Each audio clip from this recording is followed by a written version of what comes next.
Kita lihat dari dua negara yang berhasil membangun ekosistem digital. Dari ekstrim superpower, bagaimana Amerika Serikat berhasil keluar dari negara yang terjebak di digital trap menjadi negara maju karena keberhasilannya tiga hal. Satu, memenangkan perang dunia satu. Kedua, menampung orang-orang cerdas yang lari dari Jerman, orang-orang yang di Jerman yang kemudian tidak suka tinggal berkuasa segala ke Amerika. Ketiga, industri kapitalisme tidak lagi mengandalkan industri manufaktur di Detroit, industri mobil, tapi sudah mulai masuk industri kecerdasan berbasis teknologi. Itu kemudian tersiskar oleh William Shockley dan teman-temannya, kan Charles segala macam, sudah menjadi inisiator dari pengembangan Silicon Valley. Selain munculnya orang-orang cerdas dari Jerman yang lain dari Nazi, itulah tindakan yang membuat Amerika jadi secara geopolitik dan geostrategi dia punya posisi dunia, ngambil orang pintar dari negara lain, kemudian membuat kualitas perguruan tinggi yang berkembang. Dulu Princeton, MIT, Harvard biasa-biasa saja, tapi setelah datang orang-orang ini, dia berkembang. Ini berakibat bahkan dulu bahasa-bahasa jurnal ilmiah fisiknya itu bahasa Jerman banyak. Relativitas umum, relativitas khusus, kuantum itu pasti di jurnal-jurnal ilmiah berbahasa Jerman. Tapi sekarang itu mulai berbahasa Inggris. Bahasa Inggris mulai menjadi lingua franca dalam dunia ilmiah. Posisi geopolitik, bahasa, orang pintar, shifting industri, itulah ekosistem. Itu ekstrim superpower. Swasta berperan luar biasa. Bawa lagi, ini di ekstrim superpower. Bawa lagi mas. Sekarang kita berkaca dari the emerging superpower. Ini China, bagaimana China? Kemudian kita downscale menjadi sektor industri, downscale di dunia teknologi, downscale ke satu universitas atau universitas. Bagaimana China membangun roadmap? Tahun 90-an China sebagai bangsa, tracking and learning. Tahun 2020 mulai China membangun pabrik-pabrik besar, big manufacturer, seperti Detroit kalau di Amerika. Tahun 90-an. Tahun 2050 dia sudah bicara strong manufacturer. Strong itu dalam pengertian dan teknologi kuat, tetapi dengan membutuhkan material-material yang lebih ringan. Ini kota kayak grafik misalnya, ringan, tapi kekuatan luar biasa. Contohnya seperti itu. Jadi semakin kecil semakin tipis tapi semakin kuat. Misalnya seperti itu. Secara industri tahun 90-an mereka mulai mengenal otomasi. Sejak tahun 90-an kita baru mau. Kemudian tahun 2020 industrinya lebih kepada industri yang intelijen, cerdas. Dan tahun 2020 proyeksinya adalah bagaimana kecerdasan digabungkan dengan new sources of energy. Cari sumber-sumber resource energi baru dari matahari, dari apapun, dari apapun, dicari.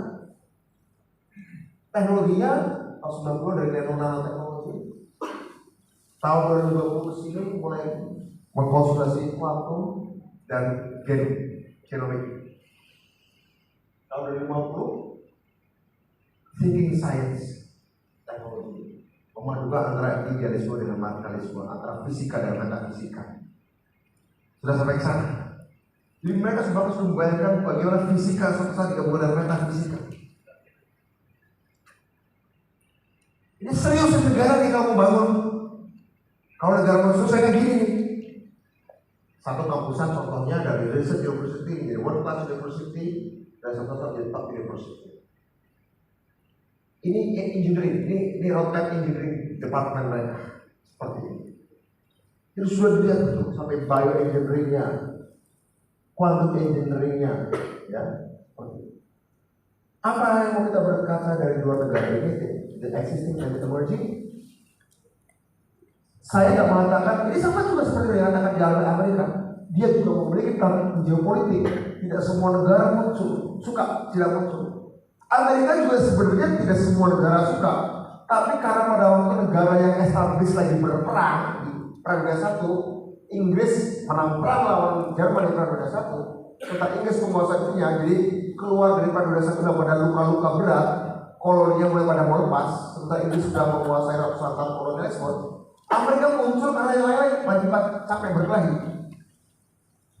Ingat kan? Ada konteks geopolitik saat itu, saat kekuatan establis saling berkelahi, saling menikam, lagi bleeding, lagi pendarahan, lagi capek, babak belur, meskipun menang, saat itulah kekuatan baru muncul. Mari kita periksa hari ini, apakah situasi yang sama dengan temui? Dia juga, in a way.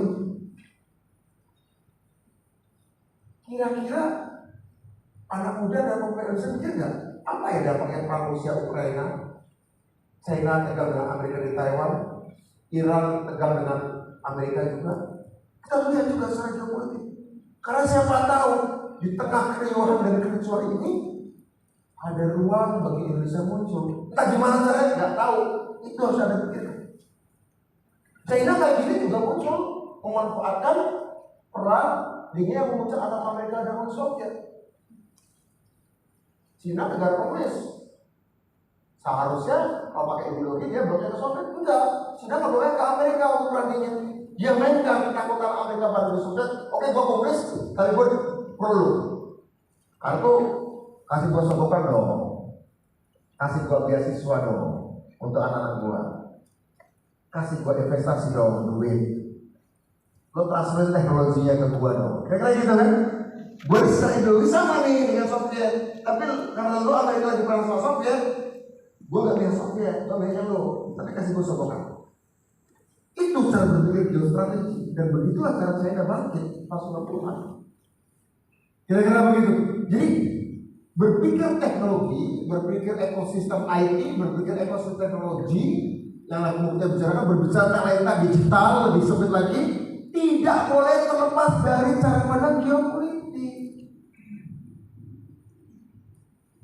Tidak bisa, karena gini, perkembangan kemajuan itu tidak linear. Ada penghalang, ada yang nggak suka, semua yang nggak suka. Memang ada semua negara suka ketika kita bicara data digital. Emang semua suka negara suka kita bicara generalisasi kan enggak. Harus dan juga. Kalau lagi, contoh aja nih, saya ingin memberikan perspektif cara pandang bangun talenta digital, bangun ekosistem itu bukanlah sama seperti merencanakan sebuah perjamuan makan. Tapi ini adalah sebuah peperangan itu sendiri. Bahwa pahami ini, maka kita akan mampu bermain di level mana, di mana tadi. Bahwa ini pas, kayaknya bang.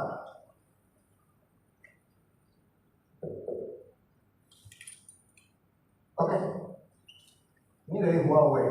Bagaimana sih perkembangan teknologi digital? Kita selalu berbicara bahwa digital itu soal services. No, so all. Tidak. Tren teknologi bergerak dari layanan menuju pengalaman. From services to experiences. Apa sih Mas Budiman bedanya layanan dengan pengalaman dari teknologi digital? Ketika sebuah industri teknologi digital bergerak di pelayanan atau services, Anda mengajak konsumen hanya menggunakan paling banter 2 inderanya, jarinya dan matanya, atau jarinya dan telinganya. Spotify, jari dan telinga. YouTube, jari dengan mata dan telinga tinggal. Services, GoFood, Grab, jari dengan tinggal rasa kulit naik mobil, naik motor. 2 tidak indah services. Tapi apa itu experience? Ketika sebuah teknologi digital itu mulai jasanya ada pada experience, bukan sekedar layanan, seluruh indera konsumennya dilibatkan. Kalau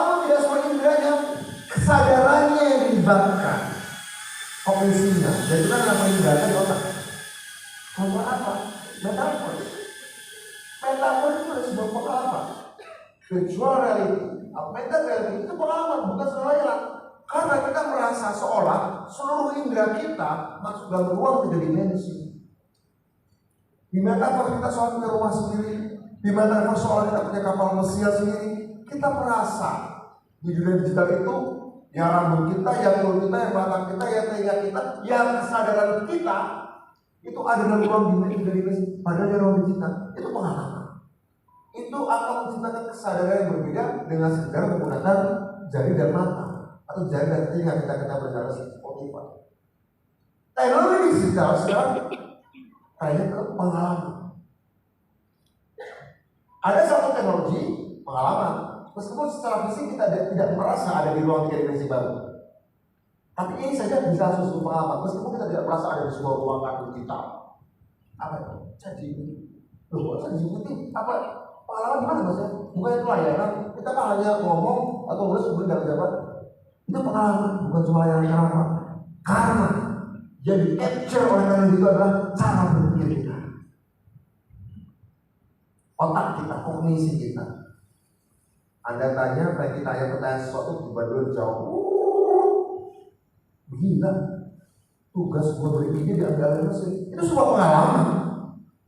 Meskipun sederhana ya, kita tidak merasa sedang bertanya di sebuah ruang kuliah digital. Biasanya, kognisi yang paling penting melibatkan tubuh manusia yang paling kompleks di alam semesta itu otak. Jadi, kalau teman-teman mau membicarakan tentang ekosistem digital, maka yang dihadapi oleh teman-teman adalah creating new experience. Kalau ada yang ada di depan, maka saya tadi bilang, saya nggak mau kalau digital atau di depan anak muda itu saya batasi 5 tahun, saya batasi, nggak boleh. Sky is our limit. Batas ketika ngomong digital adalah langit. Tidak boleh dibatasi waktu. Dan pengertian 5 tahun gitu kalau ngomong saya dibatasi waktu. Kira-kira gitu. Ini tren yang terjadi. Bawa lagi. Batas. Bawa lagi. Kasih tahu saya kalau udah bagus ya. Masalahnya pula, tadi kan kita bisa jadi sisi digital. Saat kita bicara digital, kita lupa bahwa digital itu ada 3 unsur DNA, device, network, application. Di kita yang namanya teknologi digital itu kebanyakan main di apps. Yang paling sedikit di device, yang bikin handphone, yang bikin chip, yang bikin laptop, kita jarang. Saya sering diskusi dengan ekosistem digital di Indonesia. Saya baru ketemu satu orang yang bikin semikonduktor. Yang lainnya apps ini, apps itu, is okay. Tapi yang bikin semikonduktor satu. Dan mas, ternyata kita tidak cukup punya ekosistem. Apa yang saya buat dan teman-teman saya tidak diserap. Padahal kita sanggup bikin semikonduktor. Tantangan kita, Anda tidak kuasai device, kamu kosong hilirisasi.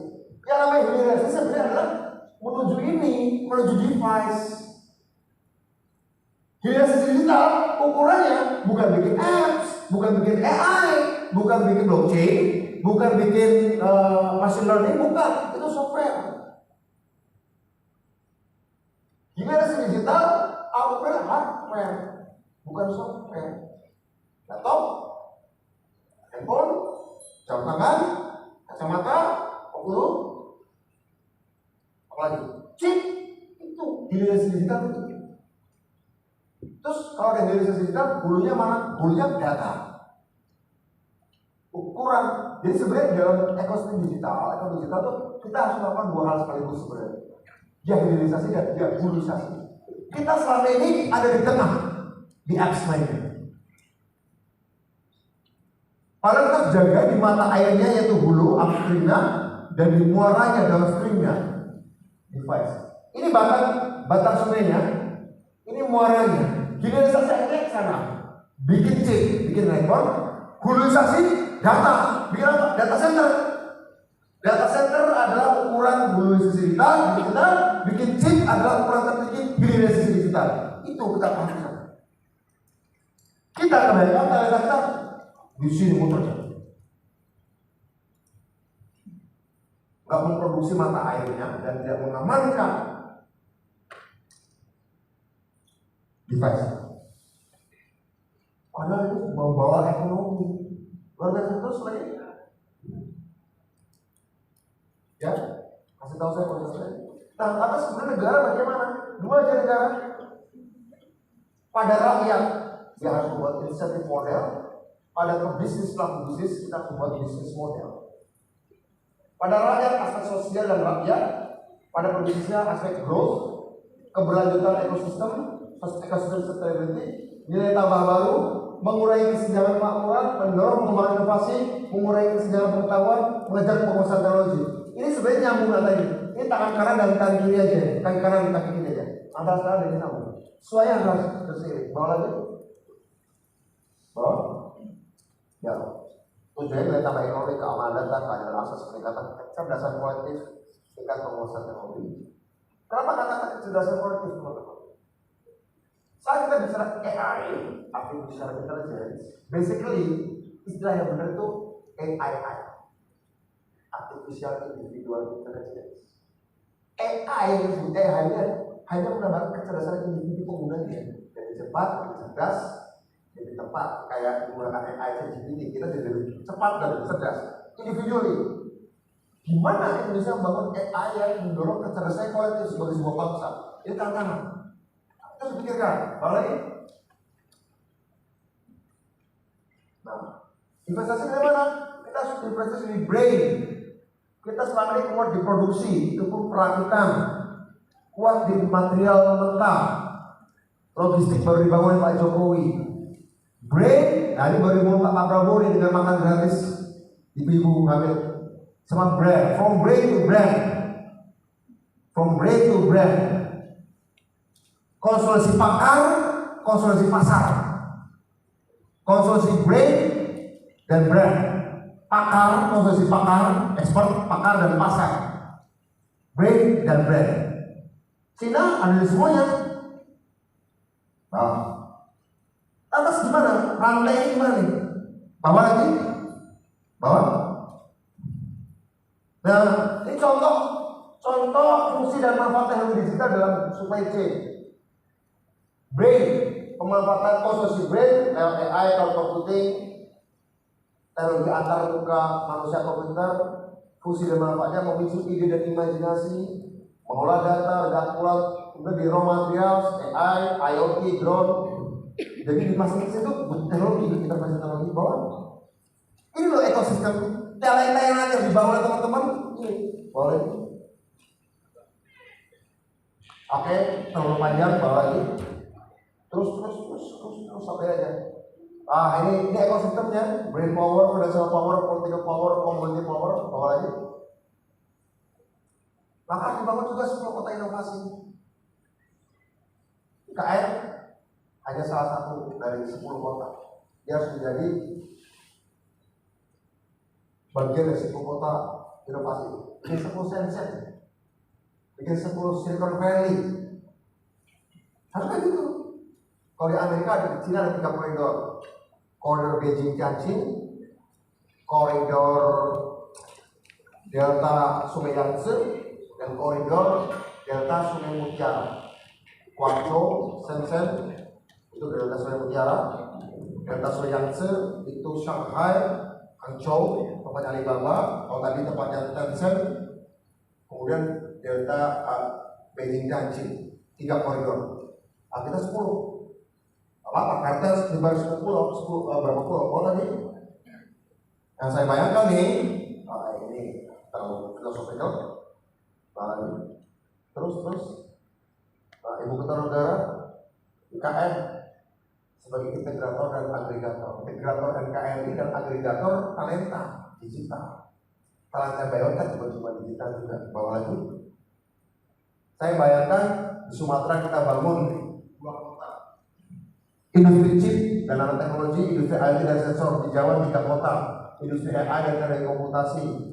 Mungkin Jawa 2, industri mobile device, VR, virtual reality, augmented reality.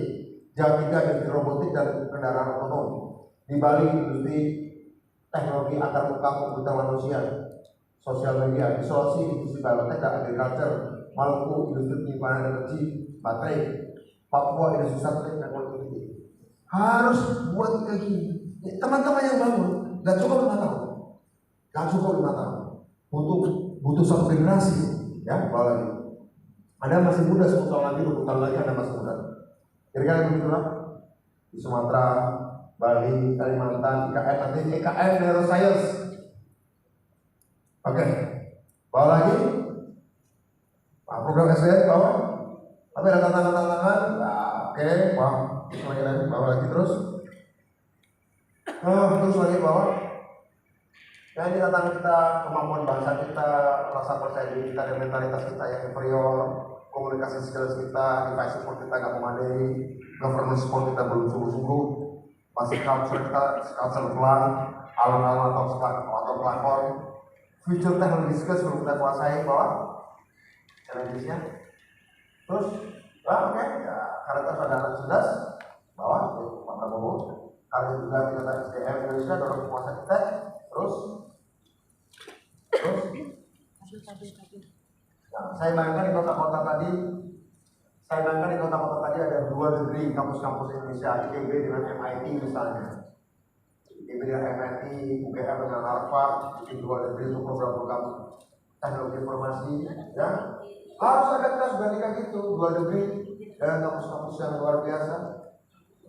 Bawa lagi. Nah, terus programnya apa aja ke depan? Bawa terus. Setelah lagi selesai, program ke depan selesai terus. Ya, kalau kita kerjakan bisa 2,8 juta lapangan kerja. Untuk tahun pertama program ya, bukan pada saat itu terus. Ya ini 5 tahun pertama pembangunan platform di blockchain warga negara, program pemajuan teknologi pertanian, platform di data untuk sumber daya alam, supply chain digital, cyber security, program development digital, butuh investasi segini 110 triliun, 225 triliun. Bagaimana peran negara, peran private, peran publik, job size-nya berapa yang bisa direkrut. Ini yang harus kita bangun. Ingat, ini bukan jalan tol, ada hambatan, ada kekuatan-kekuatan yang tidak selalu setuju, kita mandiri di sini. Karena itu butuh pemimpin yang punya visi strategik dan ngerti geopolitik. Ya, saya kira itu yang dibutuhkan Indonesia. Dan cukup menjadi pemimpin Indonesia modal makan pinggir jalan, tiktokan dan viral tanpa isi di kepala. Terima kasih.